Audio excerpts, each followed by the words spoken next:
Hello po mga kalingap. Welcome ulit po sa aking YouTube channel, Haroselski TV po. At bibigyan po ulit natin ng counting reaction yung bagong vlog ni Kalingap Rab, yung tatlong magkakapatid na zombie, tinaguri ang zombie, na ipinasyal na po nila ito sa SM. At ibinili na rin po ng mga gamit. Ano po? At napansin ko kay Chris, yung panganay na sa magkakapatid, na medyo nasasanay na siya kay Kalingap Rab. Dali ka po, panoorin na po natin. Yun lang, may harang. Ayaw sila ano. Gugulat na naman sila, andito tayo. Tao po. Hi, Chris. Ay, grabe, very good si Chris Hello, Chris.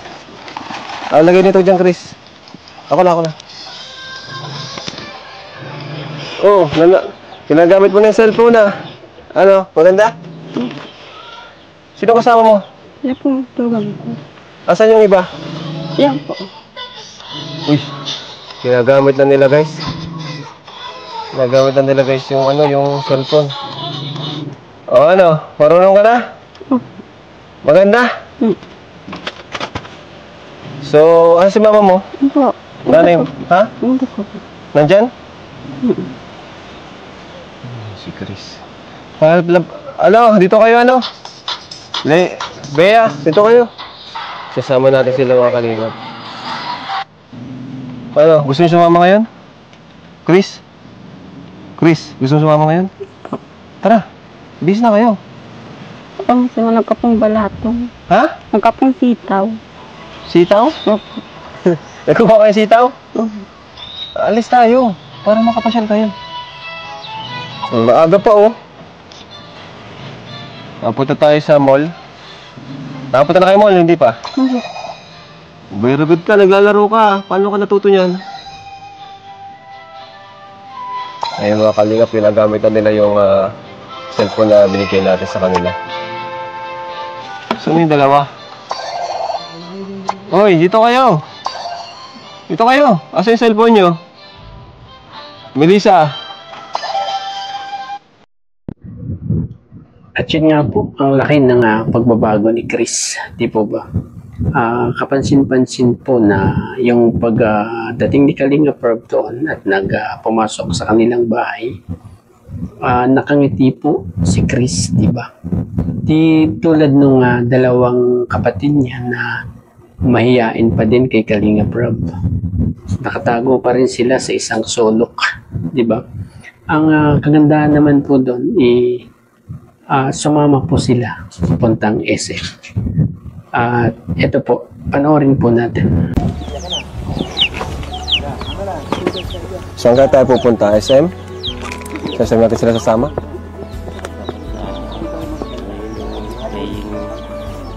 Ay, ang gaganda naman pala. Nagbirihis na Tara, Chris. Ito ko na, Chris. So, ayan mga kalingap. First time ever na isasama natin tong tatlong magkakapatid na to. Makaka-SM sila. First time po nila makakarating ng SM. First time sa SM, no? Oo daw. Tara na Dali, tara, baba. Labas. Naku, nagkakahiyaan pa. Si Chris na nauna. Tara, Nay, yung dalawa, sobrang mahiyaan yung dalawang yan. Hawakan mo. Hilahin mo sila. Tago pa dyan sa kusina. Hoy! Bira, ayaw lumabas guys. Tara, Bea. Masunod yan. Ano ba itong ayun Tara. Yun. Langapin nyo yung fresh air. Ayan, tara bro. Let's go.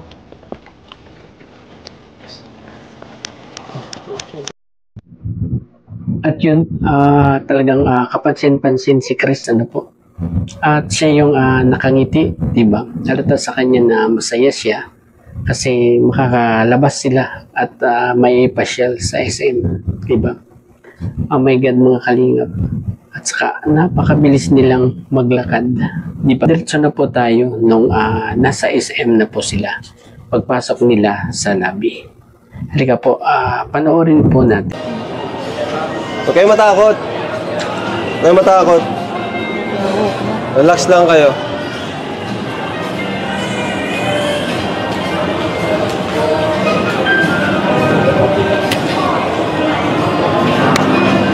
Alalayan mo, Chris. Alalayan mo sila. Yan, para di matakot. Ano naman?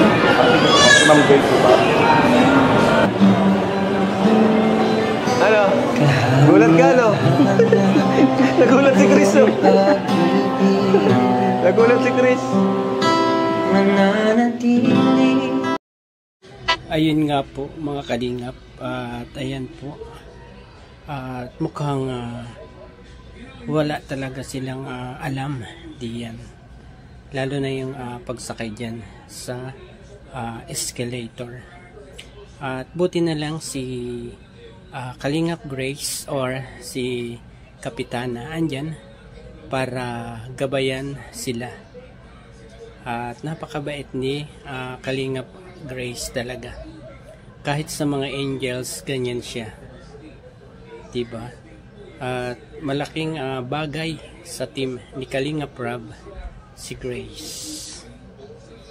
Ayun po, makikita nyo po dyan, at nabigla yung yung kasama ni nanay, yung nasa una, namangha siya. Siguro sasabihin niya, anong klaseng hagdan to? Lumalakad kusa, di ba? Ayun, grabe. At pasalamat sila at nandyan si Kalingap Rob.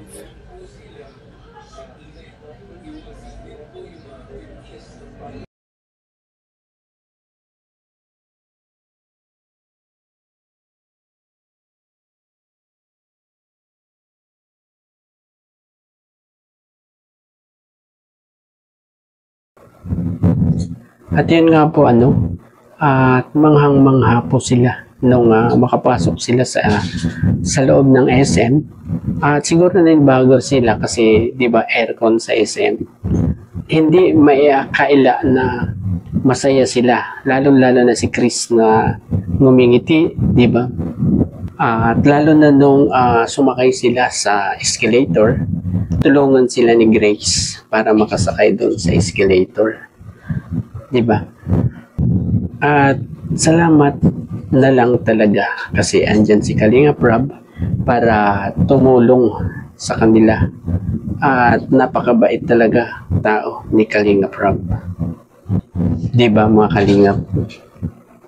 At ito po ay ang isang maganda pang nangyari. Na-meet nila yung isang K-boys na ubod ng kuwela. Sino kaya po ito? At ito po, panoorin po natin. Yan. Hello, te. Huwag ka saan magalit, te. Hindi naman ako yung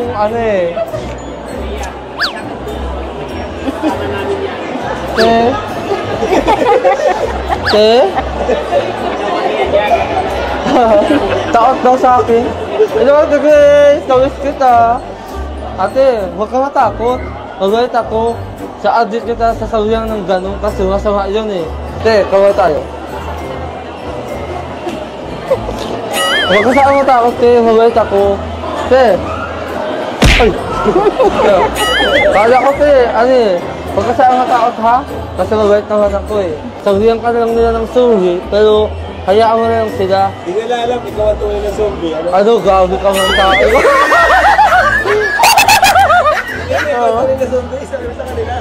Ako yung tunay na zombie. Kasi ito yung itsura ko. Oh, diba? Oh, kumain kayo. Oh. Iya. Masarap to. Kain na, sige na. Masarap to. Nay, ngayon na sila makakain ito, Nay. Ay, grabe, ngayon na ito makakain sila. Ah, kain na. Chris, turuan mo, Chris. Kain ka. Kailan ka mga masurupog? Masanay na kayo. Oh, Nay. Nay, hatihan mo na lang, Nay, siya. So, hatihan mo, Nay. Ha? Anong people? Ano yun? Wala man binigay. Wala. Ito? Oh, kuya. Nay, subuhan mo, Nay. Anong masayang to, ate? Nay, masayang to. Ayun, napakakwela talaga ni Arjon, ano. Iba talaga ang kanyang pamamaraan para maging normal sa tingin ng iba, di ba? At magaling din siyang magpayo, di ba? At ang tatlo naman, nahihiya pa rin silang kumalaw o buti na lang andun si Grace para tulungan sila sa kung paano kumain ng halo-halo, di ba?